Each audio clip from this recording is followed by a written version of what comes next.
Hello everyone, welcome to Marg ERP video, जिसमें आज हम जानेंगे कि आप मार्क सॉफ्टवेयर में सेल रिटर्न की एंट्री कैसे जनरेट कर सकते हैं। तो जैसे कि हम जानते ही हैं कि दिन प्रतिदिन कामकाज में जो भी माल या स्टॉक बेचा जाता है उनका वापस आना एक सामान्य बात है और ये अनेक कारणों से हो सकता है। जैसे कि खरीदा गया स्टॉक सही नहीं है, मतलब कि उसकी क्वालिटी अच्छी नहीं है, या आइटम्स एक्सपायर हो गई हैं, टूट फूट है, कुछ आइटम्स ऐसी हैं जिनकी मार्केट में सेल ना के बराबर और दुकानदार को अब उस स्टॉक की आवश्यकता नहीं है, इत्यादि। तो आप मार्क ईआरपी के इस फीचर की हेल्प से अपने रिटर्न हुए सभी आइटम्स या गुड्स की एंट्री जनरेट कर सकते हैं और उनका रिकॉर्ड इजीली मेंटेन कर सकते हैं। आइए देखते हैं कि आप मार्क सॉफ्टवेयर में सेल रिटर्न की एंट्री कैसे जनरेट कर सकते हैं। तो हम सेल रिटर्न की एंट्री जनरेट करने के लिए ट्रांजैक्शन मेन्यू से सेल रिटर्न से क्रेडिट नोट ऑप्शन पर क्लिक करेंगे।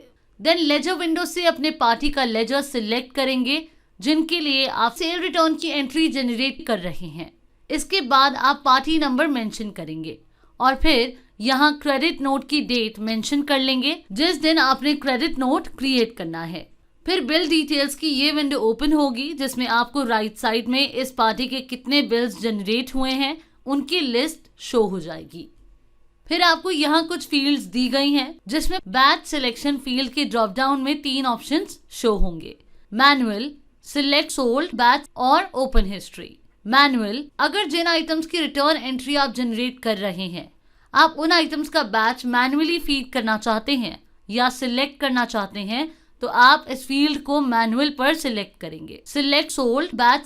और अगर आप चाहते हैं कि सॉफ्टवेयर आपको केवल उन आइटम्स के बैच को सिलेक्ट करने की परमिशन दे जो आपने अपनी इन पार्टीज को सेल किए होंगे तो आप इस फील्ड को सिलेक्ट सोल्ड बैच पर सिलेक्ट कर सकते हैं। ओपन हिस्ट्री, अगर आप इस फील्ड को ओपन हिस्ट्री पर सिलेक्ट करते हैं तो जब आप अपनी इस पार्टी को सेल हुए किसी भी आइटम या प्रोडक्ट को सिलेक्ट करेंगे तो सॉफ्टवेयर आपको उस आइटम की हिस्ट्री शो कर देगा कि आपने किस किस डेट को ये आइटम्स सेल की हैं अपनी इस पार्टी को। तो अभी हम बैच सिलेक्शन मैनुअल लेते हैं। इसके बाद है रिटर्न ऑफ बिल्स जिसमें आपको 3 ऑप्शंस शो होते हैं: बिल बाय बिल, मल्टीपल और सेपरेट। मतलब अगर आपको किसी पर्टिकुलर बिल के अगेंस्ट उसकी सेल रिटर्न क्रिएट करनी है तो आप इस फील्ड को बिल बाय बिल पर सेट करेंगे। अगर आपको मल्टीपल बिल्स की मल्टीपल आइटम्स को एक ही क्रेडिट नोट में एडजस्ट करना है तो इस कंडीशन में आप इस फील्ड को मल्टीपल पर सिलेक्ट करेंगे। और अगर आपको मल्टीपल बिल्स के सेपरेट क्रेडिट नोट्स क्रिएट करना है तो आप इस फील्ड को सेपरेट पर सिलेक्ट करेंगे।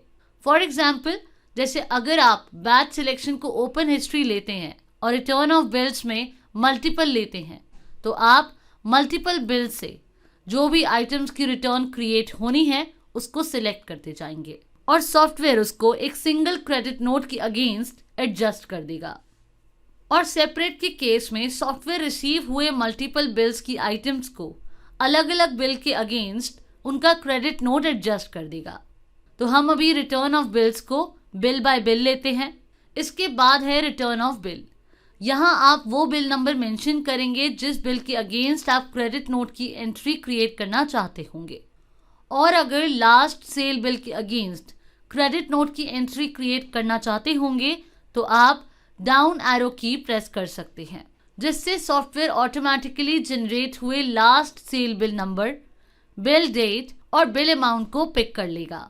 इसके बाद आप यहाँ सेल रिटर्न का रीजन मेंशन करेंगे जो फिल करना मैंडेटरी है और फिर एंटर करते हुए कैलकुलेशन टाइप फील्ड पर आएंगे।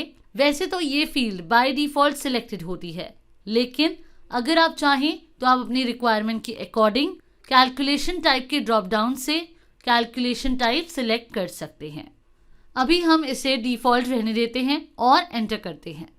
तो हमने जो बिल नंबर मेंशन किया है उस बिल की आइटम्स आपको शो हो जाएंगी। अब आप उन आइटम्स को स्पेस बार की से सिलेक्ट कर लेंगे जिन आइटम्स का आपको सेल रिटर्न बनाना है और फिर एंटर की प्रेस करेंगे। इस तरह से आइटम्स बिल में लोड हो जाएंगी। अब आप सिंपली कंट्रोल W की से बिल को सेव करेंगे तो आप देखेंगे कि सॉफ्टवेयर ने सेल रिटर्न की एंट्री को सेव करने के साथ ही एडजस्टमेंट डिटेल विंडो ओपन कर दी है, जिसमें आपको bill number, bill date, old amount क्या थे और कितने रुपीस का डेबिट नोट एडजस्ट हुआ है एंड न्यू अमाउंट क्या है, ये डिटेल्स शो हो जाएंगी। सिंपली सेव पर क्लिक करके एंट्री को सेव कर लेंगे।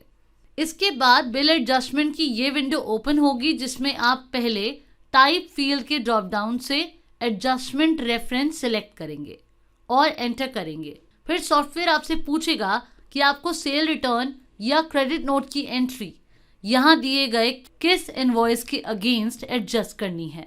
तो आप अपने अकॉर्डिंग शो हो रहे इनवॉइसेस में से स्पेस बार की हेल्प से इनवॉइस सिलेक्ट कर लेंगे और एंटर करेंगे। तो सिलेक्टेड इनवॉइस के अगेंस्ट आपकी सेल रिटर्न की एंट्री जनरेट हो जाएगी। इस तरह से फ्रेंड्स आप मार्क ERP सॉफ्टवेयर में सेल रिटर्न की एंट्री जनरेट कर सकते हैं। Thanks for watching.